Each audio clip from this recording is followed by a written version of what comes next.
नमस्कार। चलिए आज एक बहुत ही सुंदर और अद्भुत कहानी में गोता लगाते हैं जो सीधे हमारे प्राचीन ग्रंथ पद्म पुराण से आई है। ये कहानी है गजवदन यानी भगवान गणेश के जन्म की।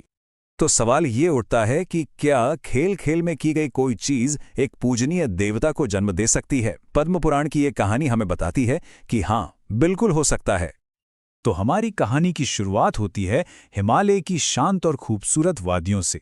यहाँ अपने विवाह के बाद भगवान शिव और देवी पार्वती एक साथ शांति से समय बिता रहे थे, और यही शांति आप कह सकते हैं एक असाधारण घटना की नींव रख रही थी।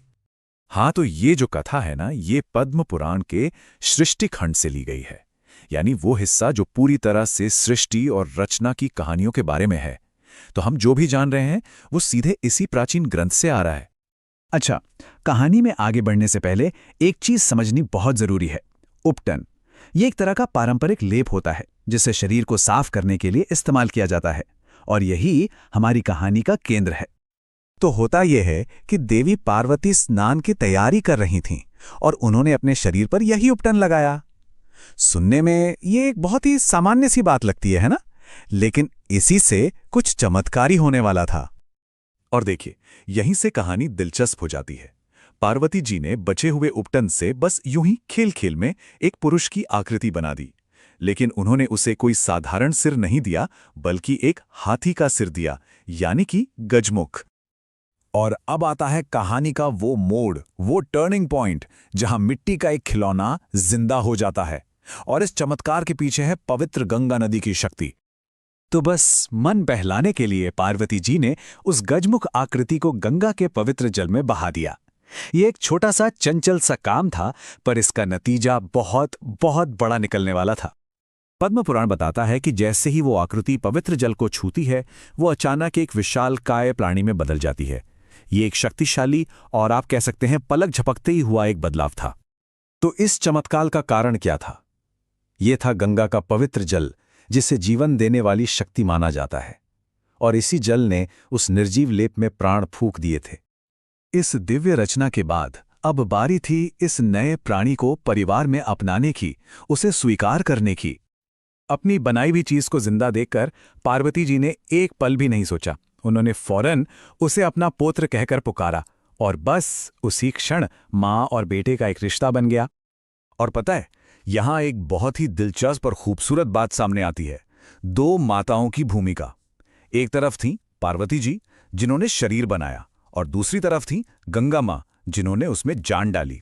और दोनों ने ही उसे अपने पुत्र के रूप में स्वीकार किया। और सिर्फ पार्वती और गंगा ही नहीं, बाकी सभी देवताओं ने भी उनके इस दिव्य जन्म को पहचाना और उन्हें गंगा पुत्र यानी गंगा का पुत्र कहकर सम्मानित किया। ठीक है, तो अब उनका अस्तित्व स्वीकार कर लिया गया था, लेकिन सवाल यह था कि उनका दिव्य उद्देश्य क्या होगा, उनका काम क्या होगा। चलिए देखते हैं कि ये कैसे तय हुआ। और यहीं पर आते हैं सृष्टिकर्ता देवता ब्रह्मा। उन्होंने इस नए प्राणी के महत्व को पहचाना और इस नए देवता का पद और उद्देश्य स्थापित करने में एक बहुत महत्वपूर्ण भूमिका निभाई। अब आगे बढ़ने से पहले गण शब्द को समझ लेते हैं। गण का मतलब होता है देवताओं के दिव्य सेवक या उनके समूह। और इन्हीं गणों का नेतृत्व करने के लिए ब्रह्मा जी ने उस नए प्राणी को एक बहुत बड़ी उपाधि दी। उन्होंने उन्हें गणों का स्वामी घोषित कर दिया, और यहीं से उन्हें मिला उनका सबसे प्रसिद्ध नाम, गणपति।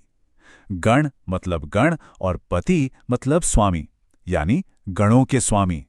तो उनका नाम सिर्फ एक नाम नहीं, बल्कि उनका काम है, उनका पद है। और इस दिव्य घोषणा के बाद तो जैसे उनकी पूजा तुरंत शुरू हो गई।